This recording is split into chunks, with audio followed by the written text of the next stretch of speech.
Okay. Let's go, flex ko lang yung binili kong ukay-ukay na sapatos na palpak na naman. Malapit na talaga ako madala bumili ng rubber shoes na high cut sa ukay-ukay. Kasi yan nga. Pangatlong bili ko na to. Yung una, sa Valenzuela pa ako, tumuklap din yung ganito. Tapos yung pangalawa kong bili, ito naman sa Santa Cruz, Manila, ganito pa rin. Tumuklap pa rin. Ang kagandahan naman noon, nung araw na yun, tinakbo ko sa Lunita. Kaya nung yung mall na napagbilan ko kasi hanggang ano sila hanggang 10. Kaya napalitan ko. Ito, dito sa Kamuning ko binili nung isang araw lang daw. Nung sinuot ko to pa uwi sa bahay, hindi naman bumigay. Nung ngayon binike ko tapos tinakbo-takbo ko kanina.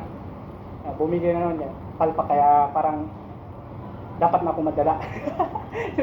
Bigla yun. Pero ganun kasi, maganda kasi yung kulay Tapos maganda pa rin pati katawan. Ano lang kasi talaga yung nito ni mga swilas talaga yung madalas bibigay. So ganun talaga, pag bumili tayo ng okay, sugal. Wala naman sa kanilang warranty.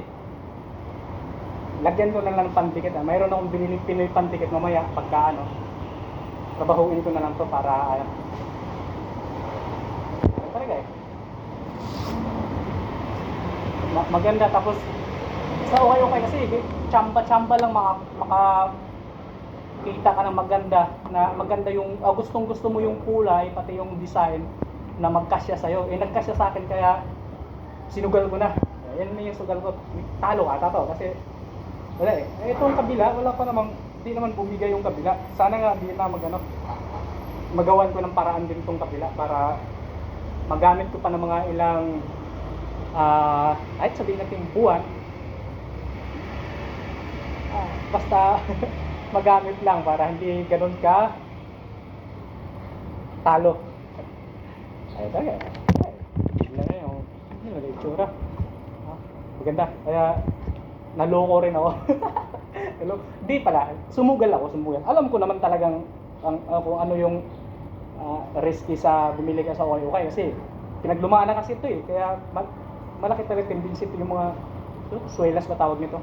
Yun talaga yung problema. Kahit sa mga kilala nating mga nangungulikta ng sapatos, yun din yung mga problema sa sapatos na kahit hindi na nagagamit, ito talaga yung bibigay. Ito, ilang taon pa to na stock bago na ilabas sa atin. Kaya let's go pa rin. Ganun talaga.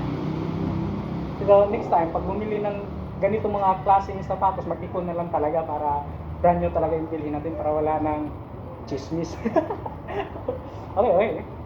Tama na yung kalukuhan na yun. Biglang